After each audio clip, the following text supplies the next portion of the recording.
passada, né? Acho que no calor da hora de você estar falando algumas coisas, então você acaba meio que não deixando algumas coisas muito claras.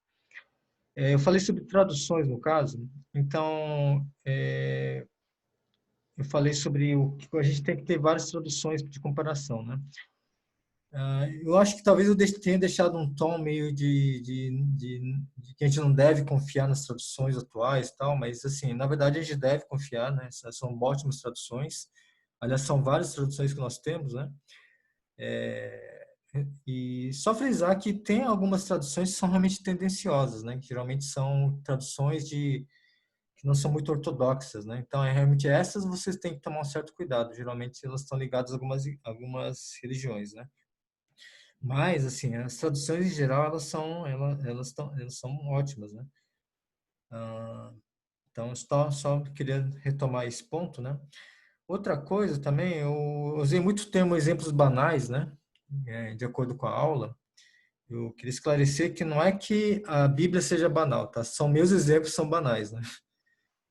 No sentido assim que eu não queria entrar em pontos muito controversos, né? Na verdade, tentar fazer os exemplos serem mais claros possíveis, né? Não entrar muito em polêmicas, né? Então, por isso que o termo banal, né? E eu também acabei usando alguns exemplos alguns erros de interpretação de talvez algumas religiões, mas assim, não é uma crítica às religiões em si, tá bom? São só exemplos, tá bom? A gente também não está isento de cometer alguns erros de interpretação, a gente cometeu, inclusive, né? Então, com respeito que eu coloco esses exemplos, tá bom? São exemplos para a gente realmente não seguir, né? Mas é mais isso, né? Então, e, bom, e eu fico aberto também, qualquer coisa que tenha falado que não soe bem, eu gostaria de um retorno de vocês também, tá bom? Então tá bom, vamos começar então, pessoal. Então, só retomando, a gente está usando como base o livro Entendes o que Lês, de Gordon Fee e Douglas Stuart, né? Eu trouxe alguns livros aqui que eu tenho em casa, tá bom? Só para vocês verem. Do mesmo autor, tem esse livro aqui, Como Ler a Bíblia livro por livro, tá bom? Dos mesmos autores. Dá um ótimo panorama da Bíblia inteira, tá ok? Esse livro também são dos mesmos autores, Manual de Exegese Bíblica, mesmos autores, é um pouco mais técnico, tá bom? Mas é interessante se vocês quiserem ter um trabalho mais apurado de interpretação, é um ótimo livro também. E aí, para contextualizar, tem esse livro aqui também, que chama dos Tempos e Costumes Bíblicos, tá bom? Então, é bem interessante, ele dá um panorama geral dos costumes, dos tempos bíblicos, tá bom? E tem vários outros livros também, né? Então, hoje a gente vai falar sobre as epístolas, né? Então, retomando, né? O Pedro pediu uns termos que a gente falou da aula passada, que a gente vai sempre retomar nas aulas, tá bom? Então, exegese, buscar compreender o texto bíblico da forma que o autor queria transmitir para as pessoas da época. Então, lembrar que a gente tem que a primeira coisa assim é buscar entender como é que as pessoas na época elas compreendiam o que estava escrito, né, o que estava sendo ensinado, né, na época, né? Hermenêutica é buscar compreender o que o texto bíblico significa para nós hoje, né? Então, realmente agora é o segundo passo, né? Depois da exegese. A exegese, ou a eusegese, como a Ana Paula falou, né? É inserir o seu ponto de vista pessoal no texto bíblico. Quer dizer, então, a exegese você extrai o sentido original, né, da palavra de Deus. A exegese é o contrário, a gente acaba inserindo nosso ponto de vista, nossa visão no texto bíblico, né? Então, na verdade, a gente está indo além do que a Bíblia realmente querendo ensinar para nós, tá bom? Então, esses termos a gente vai usar frequentemente. E então, qual é o nosso grande problema é que nós partimos para a hermenêutica antes de fazer a exegese. E, em geral, o que a gente faz é a exegese em vez da exegese, né? Porque a gente acaba atropelando, né, a ordem das coisas, né? Tá bom? Então, esses termos vão ser muito muito constantes para nós, ok? Então, vamos começar falando sobre, bom, epístola ou carta, né? Algumas traduções usam cartas, outras epístolas, né? Então,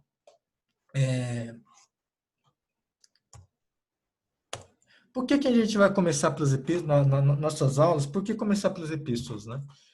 Porque eu creio que assim, a interpretação das epístolas, elas já dão um certo padrão para a gente interpretar os outros textos bíblicos, né? Então, é interessante a gente começar pelas epístolas justamente por isso, né? É um padrão, né? Para a gente adotar. Então, na próxima aula, inclusive, eu vou tentar fazer uma simulação desse processo de interpretação, tá bom? Aí a pergunta, epístolas ou cartas? Bom, as cartas, né, a gente partindo da definição geral, as cartas, elas visavam para o destinatário era uma pessoa, algumas pessoas específicas, né? Então, seriam cartas mais pessoais, né? As epístolas, elas destinavam a um público maior, né? Por exemplo, é a carta para Tessalonicenses, né? A carta para Efésios, né? Então, por exemplo, não cartas, epístolas, né? As cartas seriam para a carta a Timóteo, carta a Filemão, né? Então, essa é uma diferenciação que o pessoal acaba, as pessoas que estudam a Bíblia, elas usam às vezes essa diferenciação, tá? Então, cartas são mais pessoais, epístolas são mais literárias, tá? Mas uma coisa que a gente tem que entender é que a epístola, as cartas, como a gente vê na Bíblia, elas são muito diferentes das cartas que nós estamos acostumados a ver hoje, né? Então, é um estilo literário diferente do que nós estamos acostumados, tá? Então, são coisas um pouco diferentes. Então, às vezes, eu acho que até eu vou usar o termo mais epístola para fazer essa diferenciação. Então, como é que são os formatos das epístolas antigas, né? Então, mais ou menos, geralmente é essa estrutura que nós temos. Um é o nome do escritor, né? O nome do endereçado, a saudação, a oração, né? O desejo do autor com essa oração, o corpo da carta e a saudação final e despedida. É uma estrutura que aparece em todas as cartas? Nem todas. Algumas cartas têm alguns elementos, outros têm menos, tá bom? Então, é um formato variável, né? Mas, no geral, essa estrutura que nós temos, né, das epístolas, né? Então, uma coisa que a gente precisa entender, eu vou destacar, acho que dois pontos principais para a gente fazer a interpretação das epístolas, tá? Primeiro ponto que a gente tem que entender é que as epístolas, elas são documentos ocasionais, né? Então, o que que isso quer dizer? Ah, que as epístolas, elas surgiram em razão de uma ocasião específica, né? E a epístola vai tratar a respeito dessa ocasião, né? Ou desse acontecimento, ou desse fato, né? Então, esse é um ponto que a gente tem que entender das epístolas, né? E outro ponto é que elas são do século primeiro, né? Do primeiro século, né? Então, são coisas que a gente tem que entender, né? Então, são ocasionais em que sentido? A maior parte das vezes, elas tiveram origem por causa do leitor, né? Por exemplo, tal igreja, ela estava passando por algum problema específico, né? E eles mandavam uma carta, no caso para Paulo, e Paulo ia responder essa carta, né? Tratando desse assunto específico, né? Então, às vezes era o quê? Era uma correção, né? De algo que estava acontecendo dentro da igreja, ou era um erro de doutrina, algum mal entendido que precisava ser esclarecido, né? Então, eram documentos que dependiam muito desse contexto específico, né? Então, outro ponto é que eles são do século I. Então, embora assim, elas foram escritas no contexto do autor e no contexto dos destinatários, né? Então, por isso a gente fala que são do primeiro século, né? Então, esse é um ponto importante que a gente entender sobre as epístolas, tá? Então, só continuando uma explicação, Então, uma característica que a gente tem das epístolas é que nós temos as respostas, mas nós não temos as perguntas, né? Ah, quer dizer o quê? A gente tem, por exemplo, as epístolas de Paulo, por exemplo, que responderam a aquela situação específica, né? Mas a gente não tem a carta que foi enviada a Paulo, né? Então, esse é um ponto que a gente precisa entender muito claro a respeito das epístolas, né? Nós temos as respostas das questões, mas não temos as perguntas, né? Ah, vou dar um exemplo assim, no caso, não sei se você já passou por uma situação que você está no ônibus e aí uma mulher, digamos uma mulher que está atrás de você ou está na sua frente, ela recebe uma ligação e ela começa a falar no celular, né? E em voz alta, e você ouve o que ela está falando, né? Então, até involuntariamente, né? Porque ela está falando alto, mas você começa meio que a ouvir a conversa. Então você ouve o que essa mulher ela está falando, mas você não ouve, por exemplo, o que a outra pessoa que está no outro lado da linha ela está falando. Então a gente tem um pouco, se dando exemplo, é isso que nós temos com as epístolas, né? A gente tem, por exemplo, a resposta, mas não temos as perguntas, né? Então, o que isso implica? É que os escritores, os leitores do primeiro século, eles estavam na mesma sintonia, ok? Então, de um certo ponto, para eles era fácil, mais fácil compreender o que Paulo estava dizendo nesse momento. E nós que estamos no século XXI, a gente não está nessa mesma faixa de sintonia, tá? Então, esse é um desafio que nós temos na interpretação das epístolas.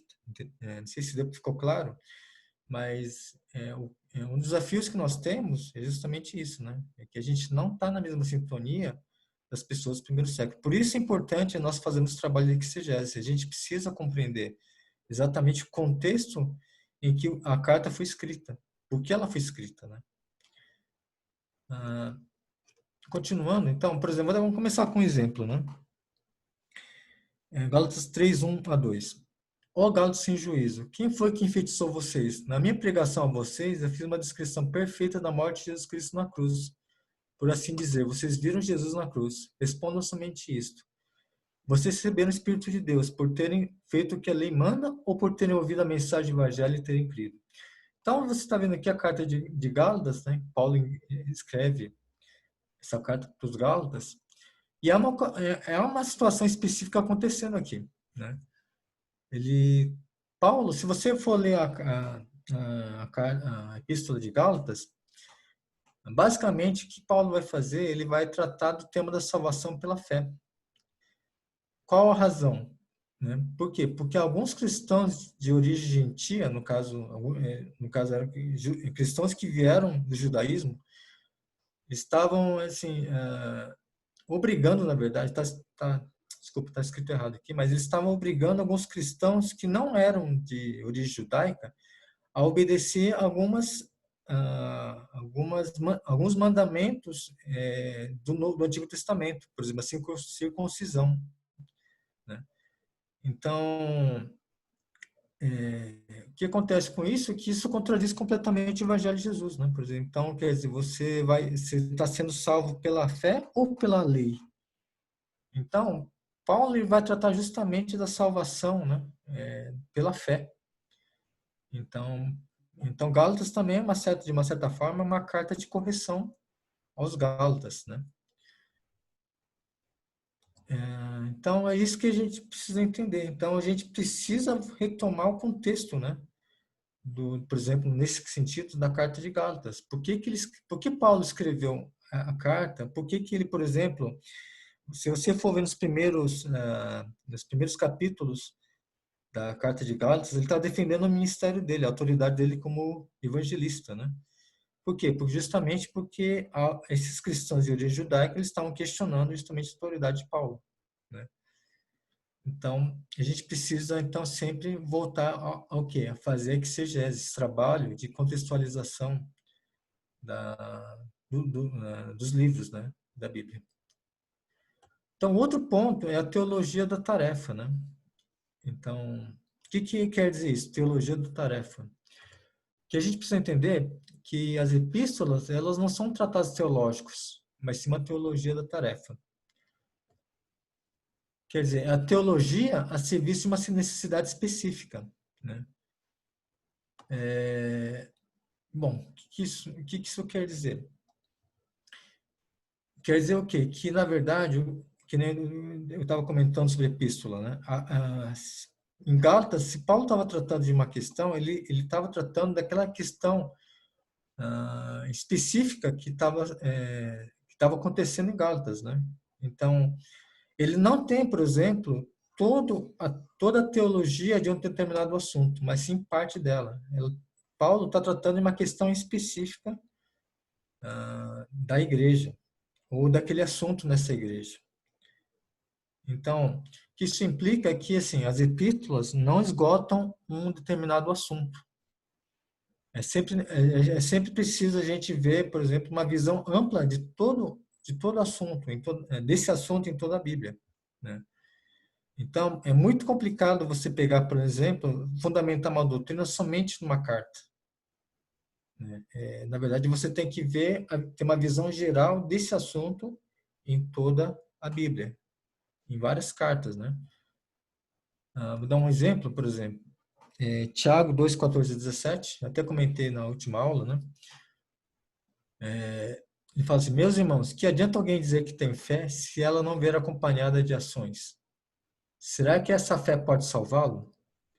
Por exemplo, pode haver irmãos e irmãs que precisam de roupa e que não têm nada para comer.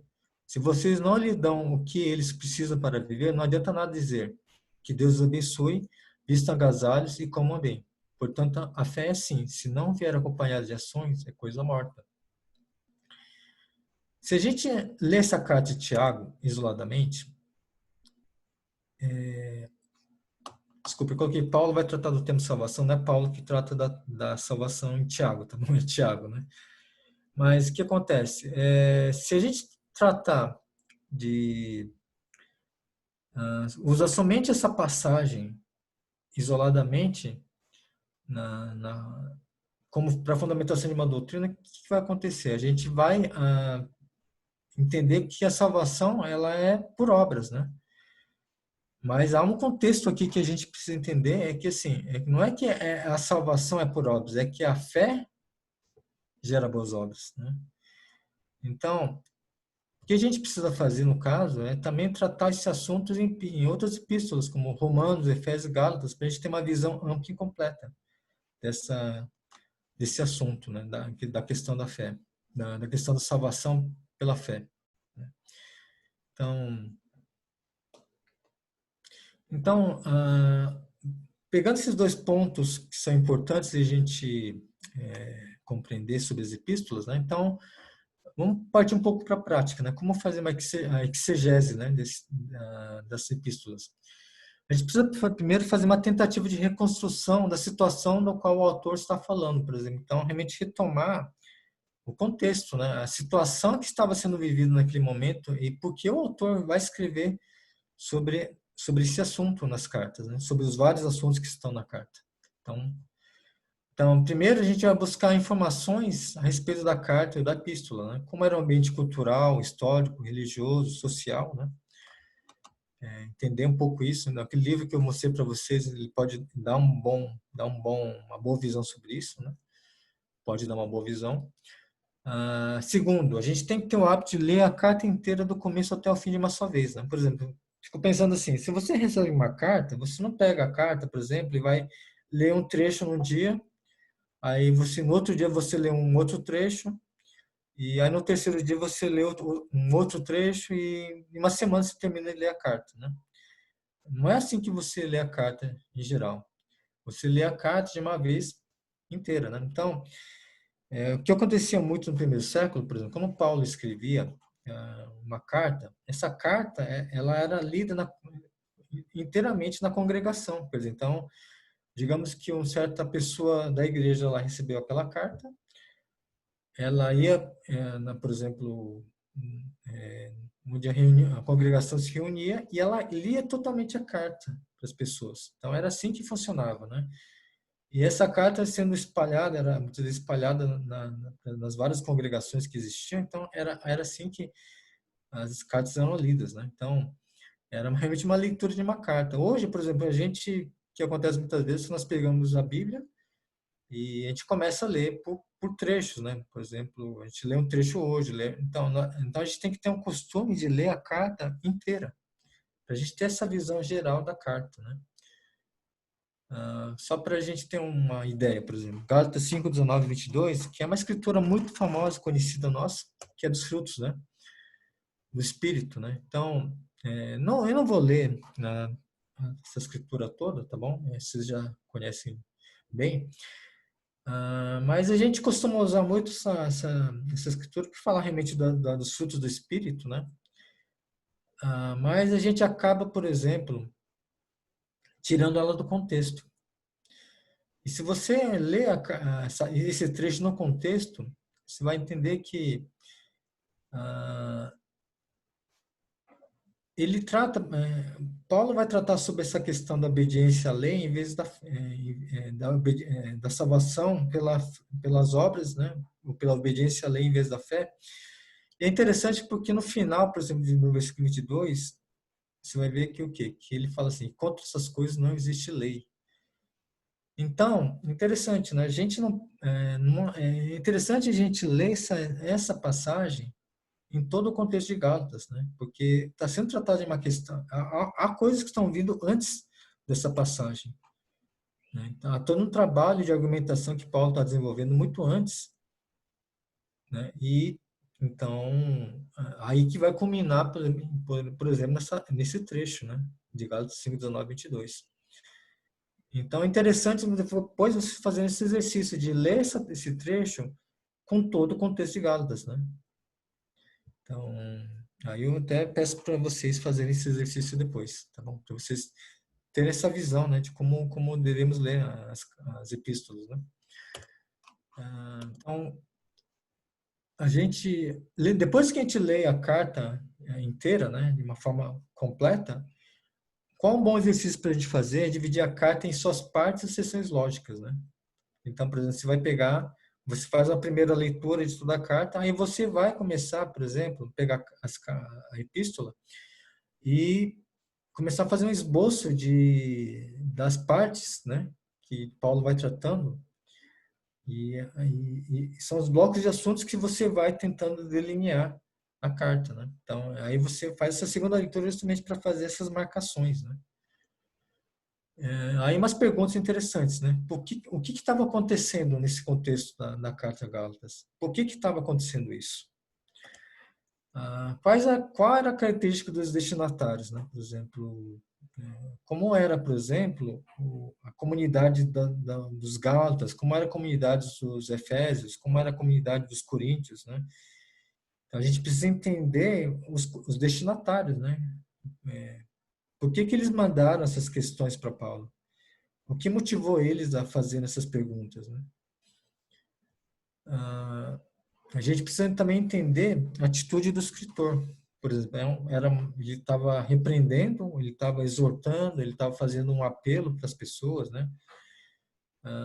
É interessante, por exemplo, você notar há muitos trechos que, por exemplo, que Paulo ele escreve de uma forma irônica, né?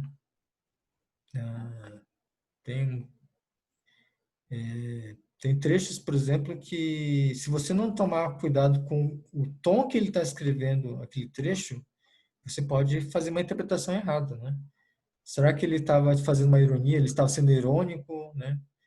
Então, a gente precisa entender essa atitude do escritor, né? No caso da carta, da epístola, né?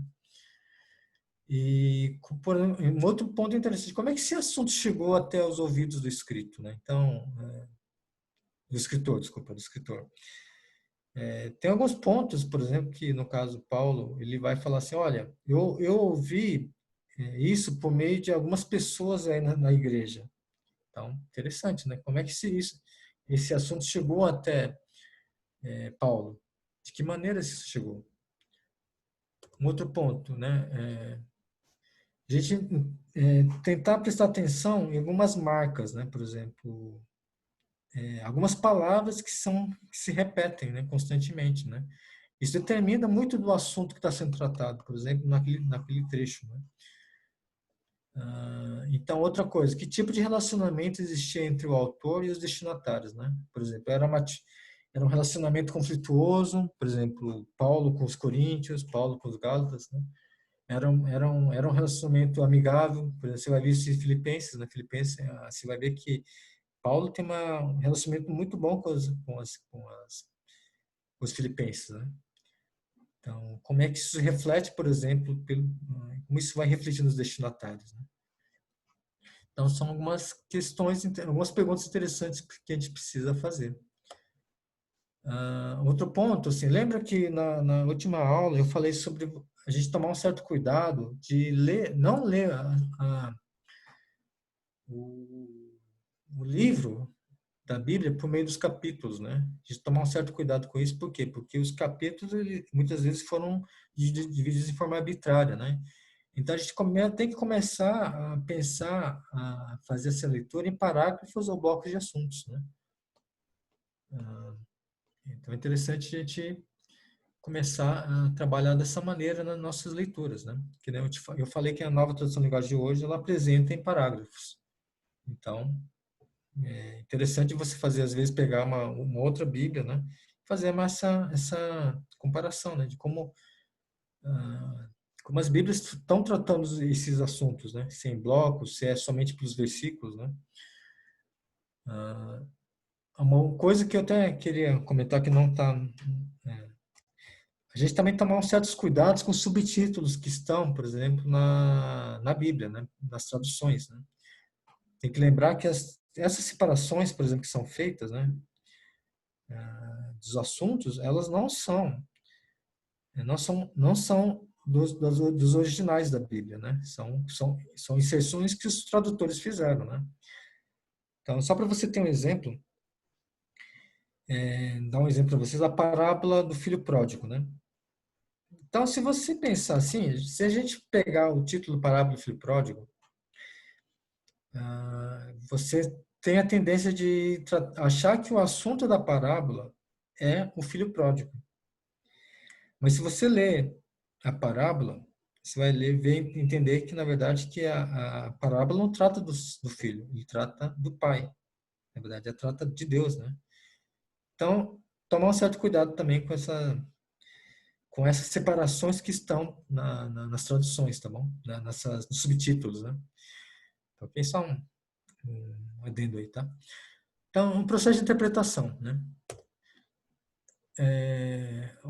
Continuando o processo que a gente está delineando, né? Então, depois que você faz todo esse trabalho, né, de separação por blocos, uma segunda leitura, você tem que fazer uma espécie de uma declaração do conteúdo de cada parágrafo resumidamente, fazer um resumo daquele parágrafo, né? E entender por que que o autor diz isso nessa altura, por exemplo, do argumento na carta, né? Então, é interessante você, né, começar a compreender por que que Paulo escreve isso nesse determinado momento da carta, né? Por que que ele está falando dessa maneira? Por que ele está tratando dessa forma, né?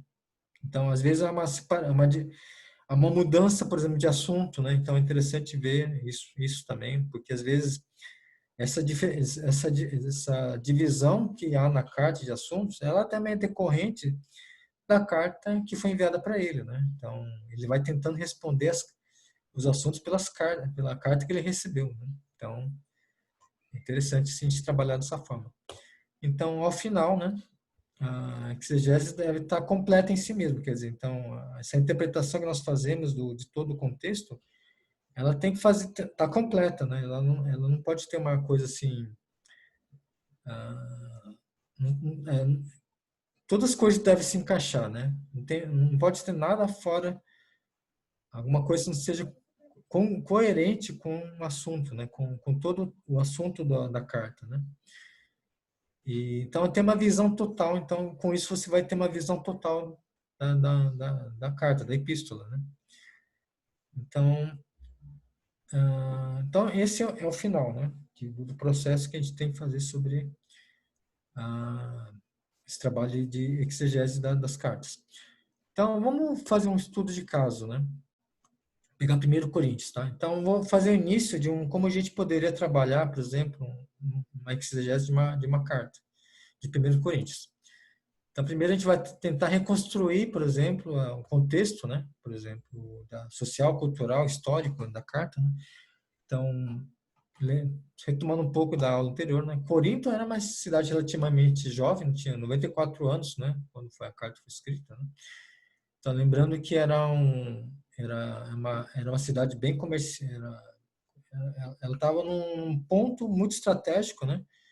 De comércio, né? Era uma cidade rica, e patrocinava muitas artes, era uma igreja cheia de templos, né? Fala que tinha 26 templos santuários, né? Também muito conhecido pela sensualidade, né? Então, lembrando que os crentes, né, os membros da igreja de Corinto, eles eram gentios, né? Eles eram de fundo pagão, né, no caso, embora tivesse alguns cristãos de origem judaica, né? Eles gostavam muito da sabedoria, do conhecimento. Eles eram orgulhosos e arrogantes, né? Mas isso, em razão disso também, que havia muitos problemas internos dentro da igreja, né? Então, a atitude de Paulo era de repreender, de apelar, de exortar os coríntios, né?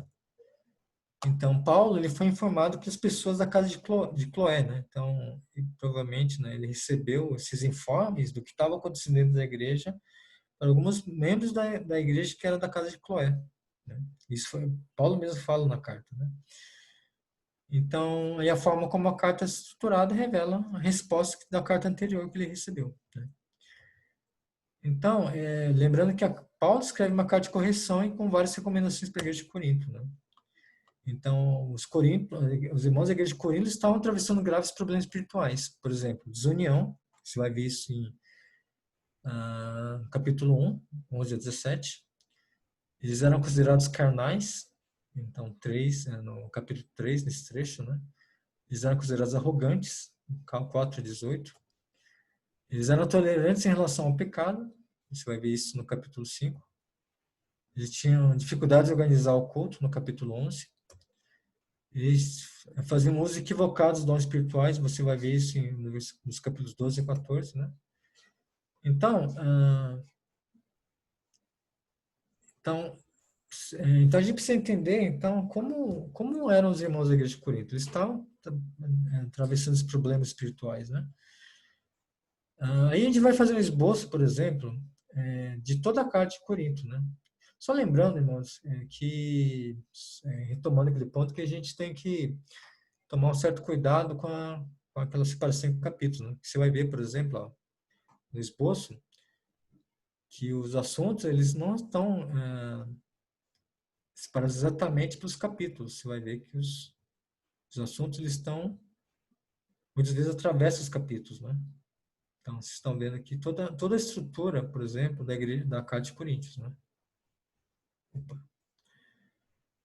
Então, a gente vê o problema de divisão da igreja, né? O problema do homem incestuoso, o problema dos processos jurídicos que estavam acontecendo dentro da igreja, o problema da fornicação, por exemplo, do adultério, né? Aliás, do relacionamento entre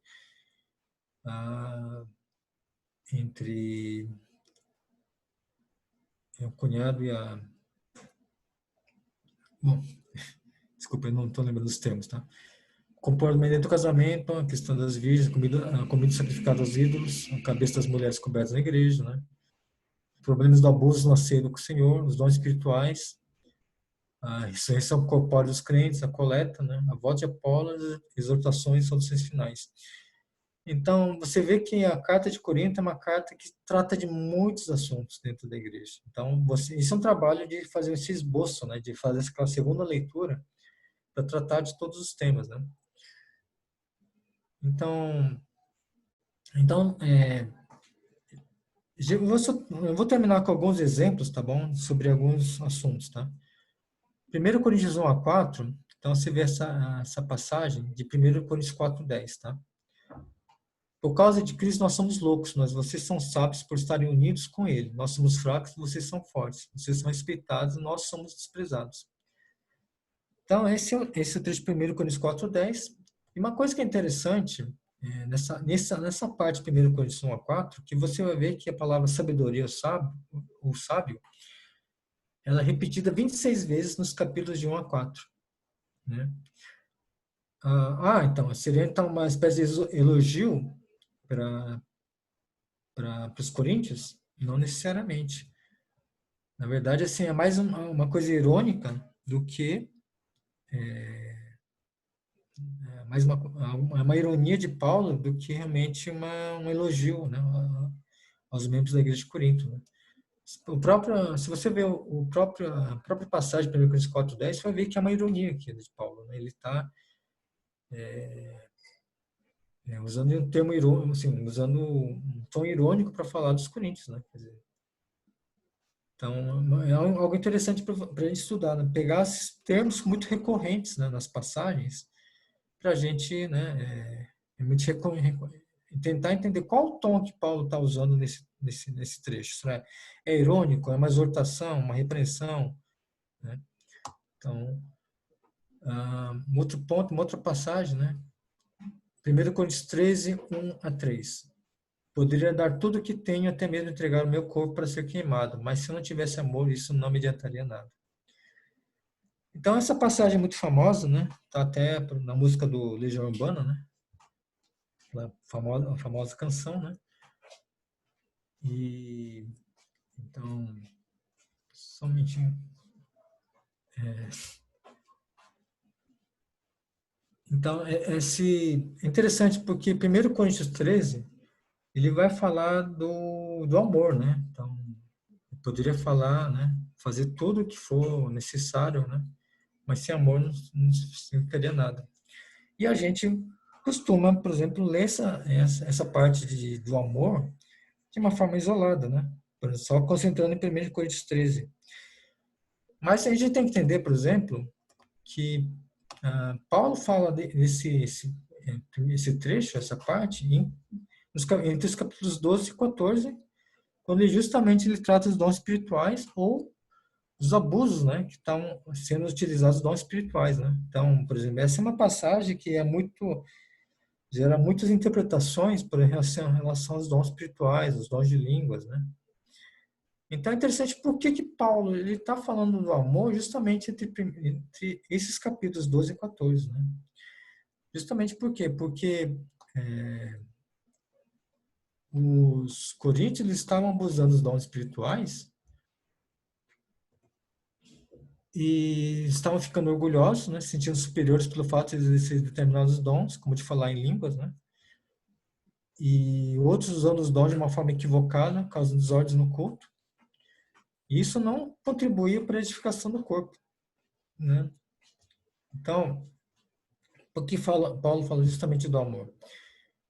Justamente por quê? Porque não estava havendo amor, né, entre os membros da igreja. Justamente por quê? Por causa da questão dos dons, dos abusos dos dons espirituais. A igreja não estava sendo edificada por causa dessas questões.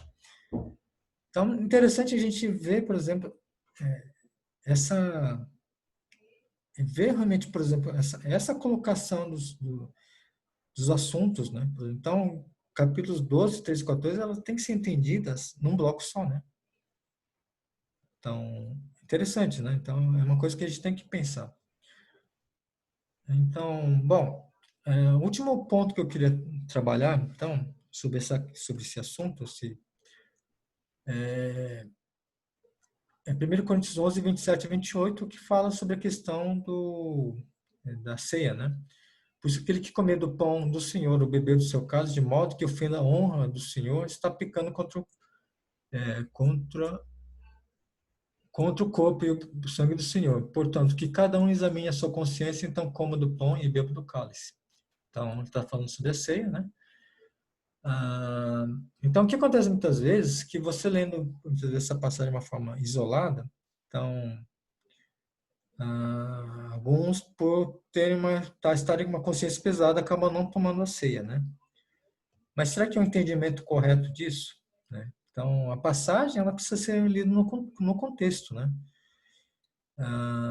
Por exemplo, a ceia era realizada nas casas dos membros mais ricos, eram refeições, né? Com pão, vinho. Então, era realmente a ceia, na época de Paulo ele era realmente uma refeição que era tomada. Não é como nós fazemos hoje, por exemplo. Nós separamos um tempo no nosso culto para comer pão sem fermento e tomar né, no caso, suco. Então, na verdade, na época, Jesus era realmente uma refeição, né?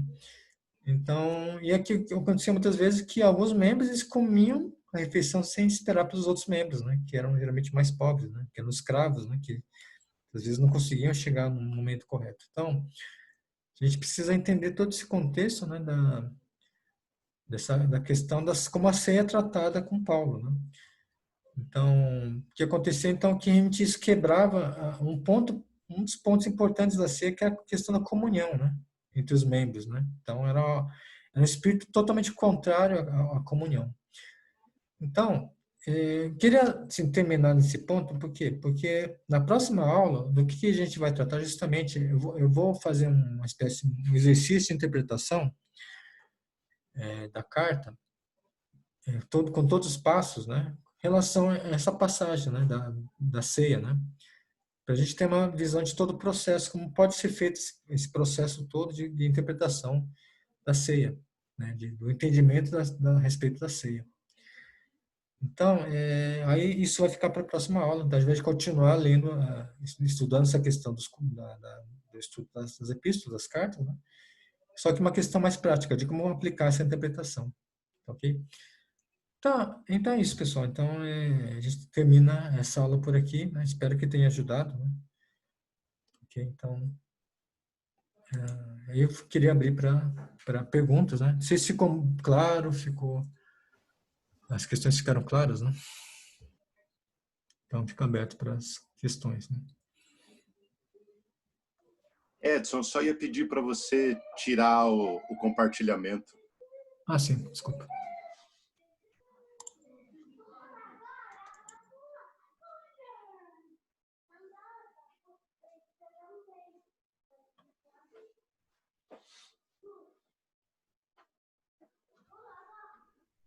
Obrigado, Naka. Muito boa a aula, bastante edificante, né? Sabe o que eu queria te perguntar? Deixa eu entender o seguinte: para eu fazer uma interpretação, a hermenêutica, inicialmente eu preciso fazer a exegese, né? Primeiro, para depois interpretar, entender primeiro o contexto histórico. É isso mesmo?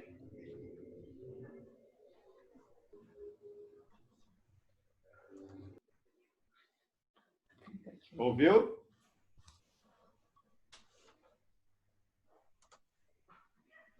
Acho que seu fone está desligado, Naka. Desculpa aí. Desculpa, gente.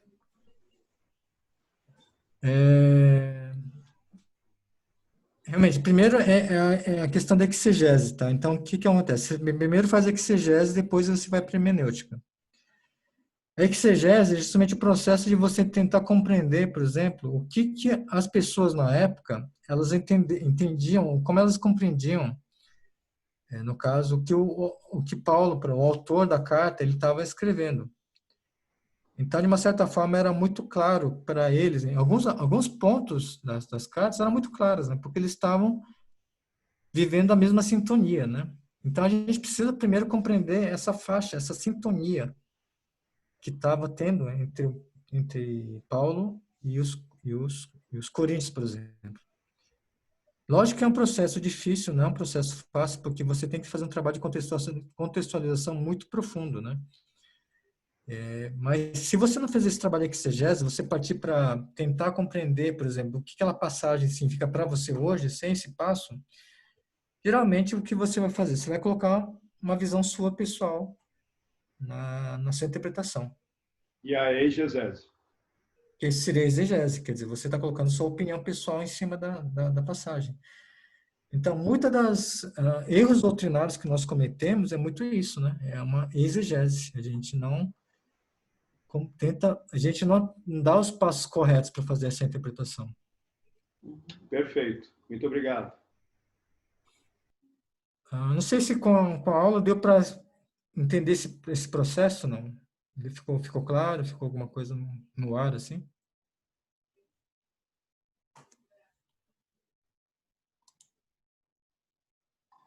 O Edson, é a Vânia, tudo bem? Tudo bem? Deixa eu te perguntar uma coisa. Por exemplo, quando a gente monta um estudo, sei lá, estudo bíblico, né? Esses que a gente tem no livrinho, sei que foi feito todo um estudo, um preparo para passar para as pessoas.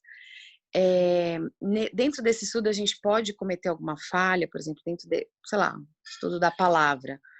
Ele tem lá as escrituras falando sobre o que é a Bíblia, mas pode ter alguma distorção, a gente tem que ter alguma outra, na hora de você ensinar, você tem que pegar um outro contexto, a gente tem que fazer esse tipo de análise também, ou não necessariamente? Eu lembro que, por exemplo, eu não sei exatamente o tempo, né, quanto tempo você tem na igreja. Logo depois que houve todos os problemas que a gente atravessou em 2002, 2003, Eu tenho bastante tempo, eu sei.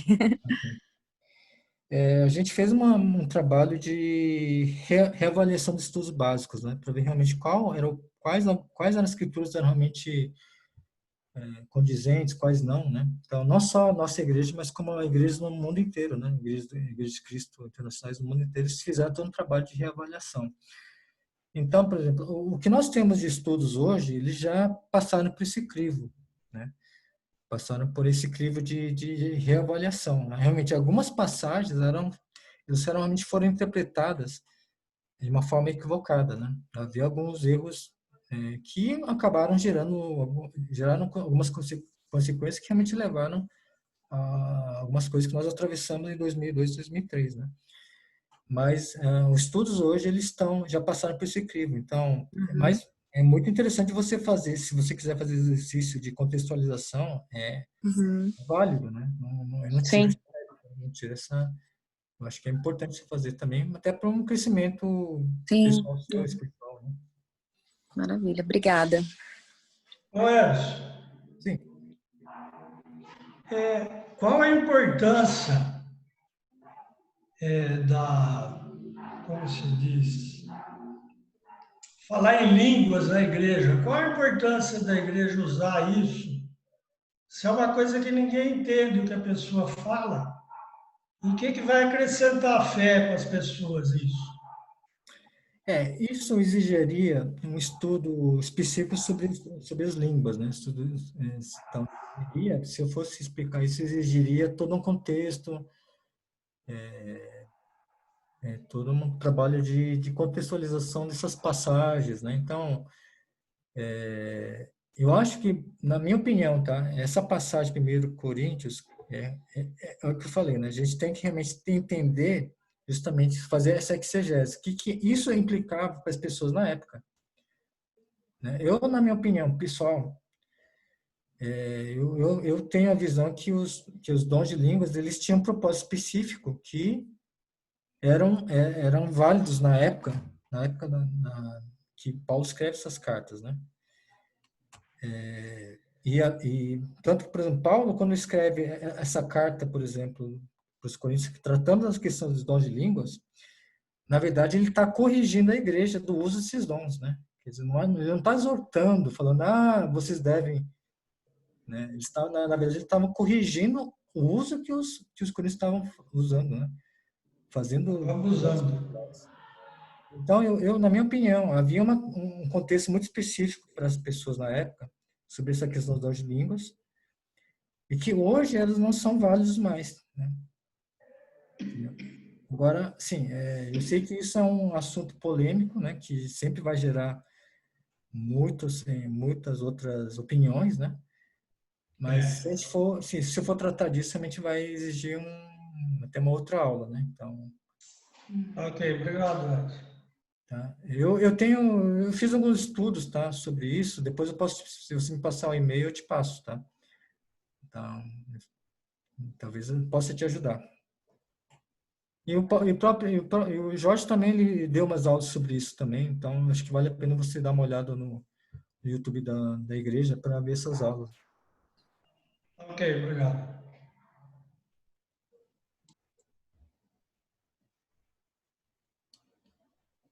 Bom, Edson, só um comentário, aproveitando o ensejo, né, que você está estudando com a gente epístolas, cartas. Às vezes a gente pode ficar meio inseguro, porque você fala, nossa, mas então quer dizer que tinham muitas outras cartas que foram escritas, talvez por Paulo, Pedro, João, e que se perderam ao longo do tempo, né? Como que é isso? A Bíblia não está incompleta por causa disso? E a gente fica meio em dúvida. Por exemplo, no caso das cartas aos Coríntios, era uma igreja problemática porque tinha um monte de corintiano lá, né, gente? Então não é de surpreender. Eu concordo com isso. Brincadeira aí pros corintianos. Mas há indícios ali internos no próprio texto que, na verdade, a primeira carta é a segunda carta que Paulo escreveu e que a segunda carta é a quarta carta que Paulo escreveu. Então, parece ali que você encontra indícios nessas duas cartas de que, na verdade, elas fazem parte de 4 cartas que foram escritas. E a gente fica meio assim, puxa, mas isso não é um problema? O que é muito consolador é lembrar que certamente Paulo, tudo que ensina de doutrina, o que a gente vê de cristianismo, de ensinamentos teológicos nessas cartas que sobreviveram, certamente seria a base para as outras cartas que Paulo escreveu e que não chegaram até nós. Então, em termos de doutrina, nada é prejudicado, porque a base do que Paulo ensinava, exortava, repreendia as igrejas, é a mesma para todas as cartas que ele escrevia.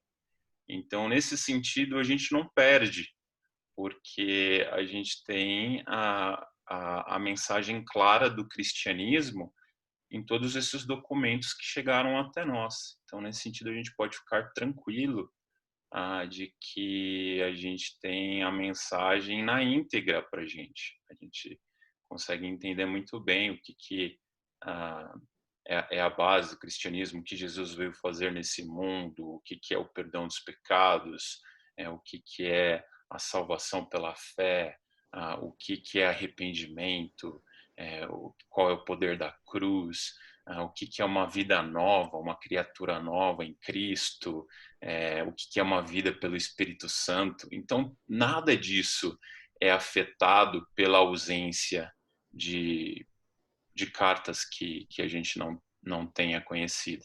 Então, só para trazer essa reflexão, porque isso me ajuda muito nos meus estudos a ficar tranquilo que a palavra de Deus é perfeita, o que a gente tem hoje disponível para a gente é algo incrível, né? Não concordo. Que eu acho que é bem interessante assim, que na Bíblia você vai ver todos os assuntos espirituais, né? Todos os assuntos que são relativos à nossa salvação, elas estão lá, né? Não falta nada, né? Então, eu acredito que o que está na Bíblia realmente era o que era necessário para nós, para a gente ter a fé, né? Que nós temos, né? Em Jesus, em Deus, né?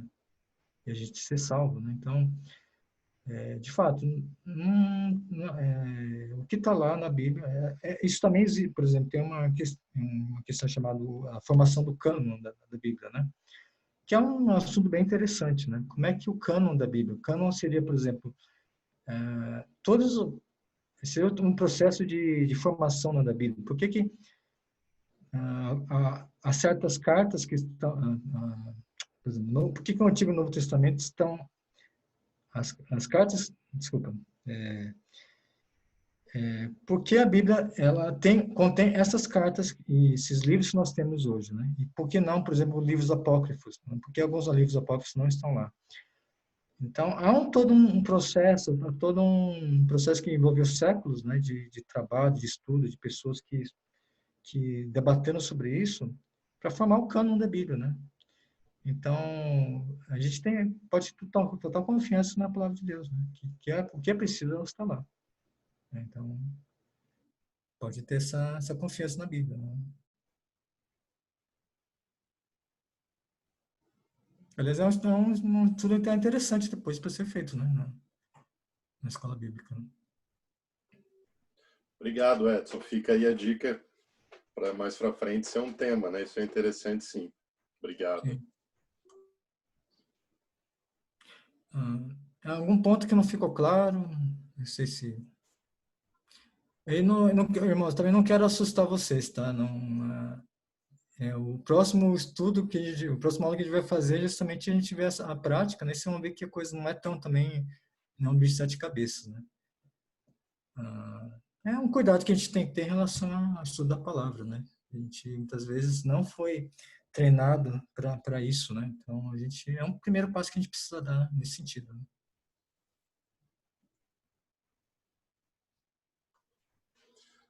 Legal, Edson. Acho que se ninguém tiver mais perguntas, a gente pode ir encaminhando para o final.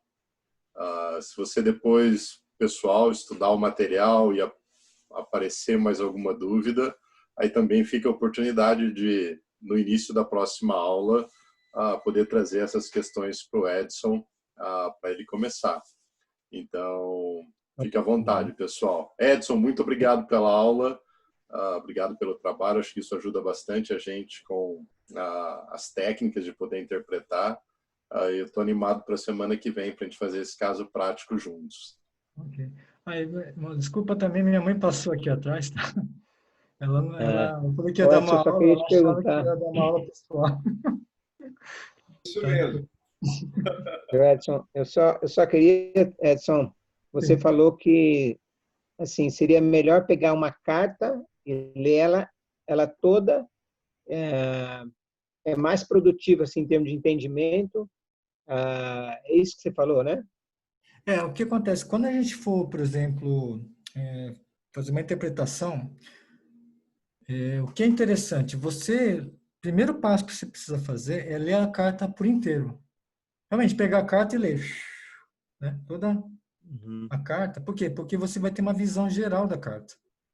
Se você começa, por exemplo, vou começar pelo capítulo 3, você vai ter uma visão isolada, muitas vezes descontextualizada da carta.